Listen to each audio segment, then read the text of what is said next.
always said in the Black Panther Party that they can do anything they want to us. We might not be back. I might be in jail. I might be anywhere. But when I leave, you can remember I said with the last words on my lips that I am a revolutionary. And you're going to have to keep on saying that. You're going to have to say that I am a proletarian.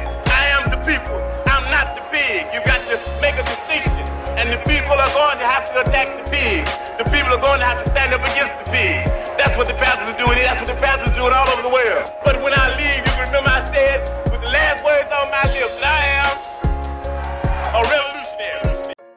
So it turns out Chicagoans' property taxes will be going up after all. The Chicago Board of Education took action today in a secretive meeting that is raising major questions. Political reporter Paris Schutz has the latest.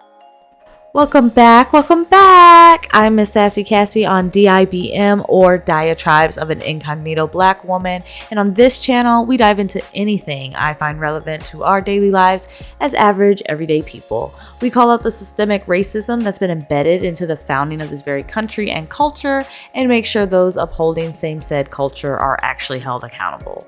Governmental agencies, whether they be local or federal, politicians, entertainers, influencers, anyone can get it when it comes to affecting change in our own community, uplifting and supporting our fellow Black men, women, and children. Thank you for joining me on our mission. Don't forget to hit that bell notification. Let's get started. Yeah, Dawn and Scott, this is a public meeting and there was notice, but it's almost as if Chicago Board of Education President Sean Hardin didn't want the public to know about this today, even though state law mandates that it's public. Now, the board voted 15-5 to increase property taxes on Chicagoans by $25 million. That's the max allowed under state law that puts a cap on yearly increases. And it's a characteristically common vote for CPS. It typically does this every year. This year, shrouded in mystery, as Board President Hardin first canceled the vote at a meeting earlier this month and then put it back on the agenda at the last minute after Mayor Brandon Johnson's city budget was resolved. Now, the school district is banking on the money to help balance its budget. In addition to TIF surplus money, board member Jennifer Custer says this money will be put to good use. Today's levy vote is an investment in our children and the future of Chicago public schools, and I will always vote to fund our schools. But Carlos Rivos, one of the 5 no votes, says it comes at a time when Chicago families are reeling from high costs and higher property taxes, which is something that Mayor Johnson promised to avoid. Now, real quick, the promise he's referring to here is when Mayor Brandon Johnson ran a campaign during the mayoral race. He did so on not raising property taxes for the citizens of Chicago. When he was elected and sworn in 2023, he did not include a tax hike on his fiscal year 2024 budget proposal. However, he tried to propose an increase for fiscal year 2025 in October of 2024 for $300 million, but thankfully it was unanimously decided against by city council aldermen. So it's something that even if it is $16 on my home, it is something that lots of families can't afford, and it just adds to the compounding effect of the large increases in their taxes.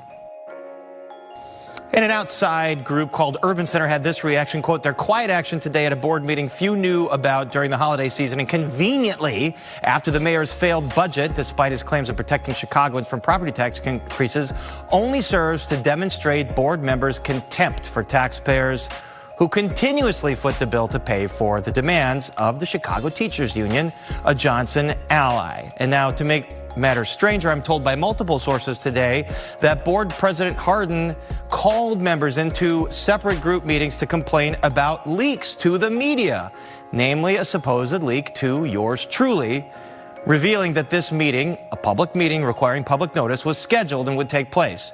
I'm told President Hardin vowed to force the resignation of any board member who he discovered leaking this info. Dawn? Now, let's get a clearer understanding of how CPS can even raise property taxes, because the school board for the city where I live most certainly cannot do that. It's not unusual for the board to raise these taxes every year. Apparently, they raise it to the maximum allotment every year. But let's have Parrish clarify a little more clearly for us. are confused. How can the schools just raise property taxes?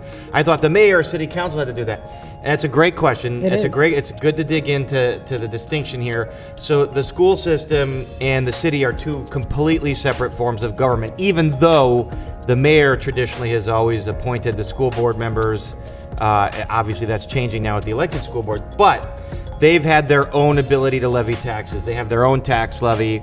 And that's 54% of your property tax bill, Right. CPS. So anyway, hopefully that clarified that. Apparently, there was a whole lot of drama surrounding you.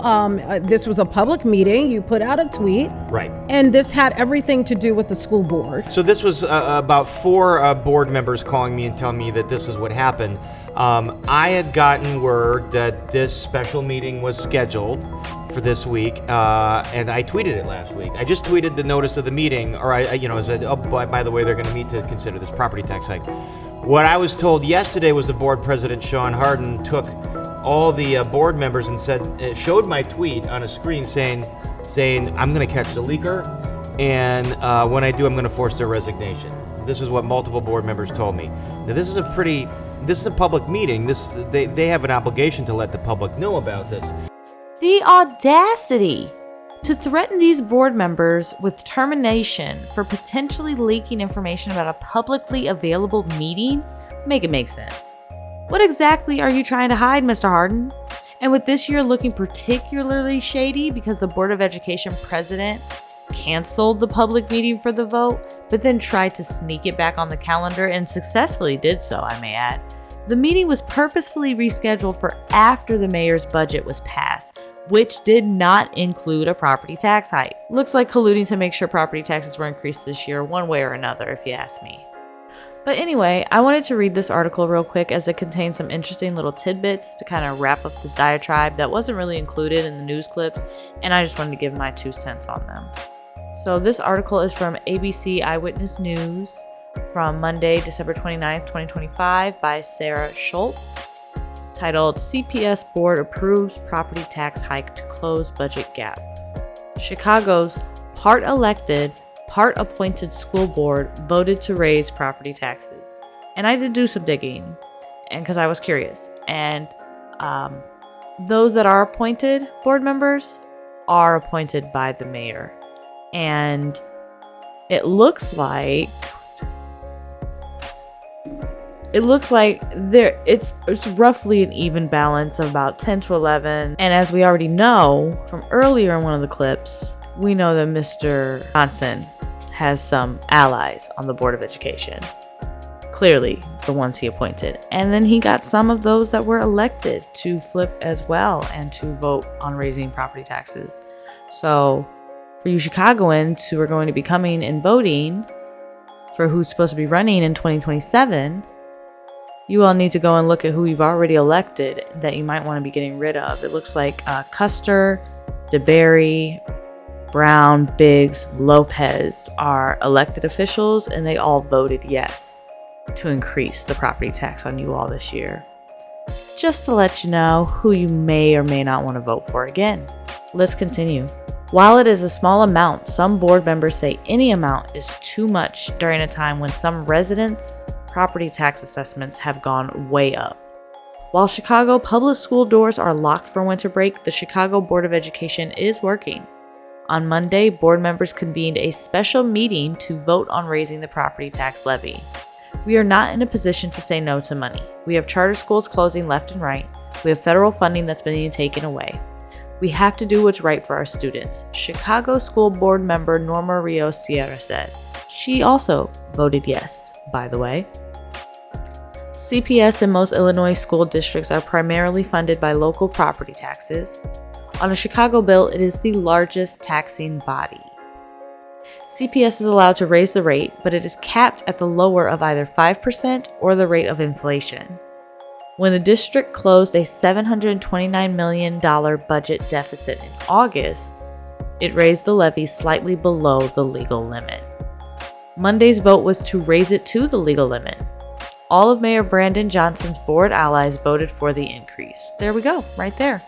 All of them voted for the increase. Everyone that he appointed voted for the increase. Only 5 of the elected officials voted no, to 15 others who voted yes. This tax levy is a very minimal amount. Someone with a $500,000 home is going to be paying what they would pay for going out for fast food once. Chicago School Board member Debbie Pope said. She was a yes. According to CPS officials, the tax hike will mean an extra $8 on a $250,000 home or $16 for a $500,000 home. Despite the seemingly small amount, a handful of board members voted no. Angel Gutierrez says his district on the southwest side has been hit with huge assessment increases. You cannot keep funding in the system on the backs of the same families already drowning, board member Gutierrez said. Others say CPS must tighten its own belt before turning to taxpayers. Exactly. Tighten your own belt. And I have another video coming out after this one. It's an update. I'm still kind of gathering all my information, but it's going to look into some of the ways that they can tighten their own belt. And unlike what Ms. Norma Rios Sierra said, it's not going to be from the students. It's not going to be from their curriculum, from their materials, from their transportation, from their dietary needs. It's not going to come from the children. Trust me, when I bring up that video, you'll see it'll be coming from everywhere but the children, actually. Because that's where all the excess is. If you were to look into these board members' salaries, these superintendents, depending on which school, sometimes the principals, their paychecks are absurdly high, sometimes hundreds of thousands of dollars. That's ridiculous, especially if the school district is struggling, and as it said here earlier, closing charter school after charter school after charter school. We must learn to live within our means and right size. This district putting more financial pressure on our families to foot this bill is simply irresponsible, Chicago School Board member Ellen Rosenfeld said. Other board members say this school year's budget includes enough cuts, and the $25 million generated from the property tax hike may protect CPS from any further cuts.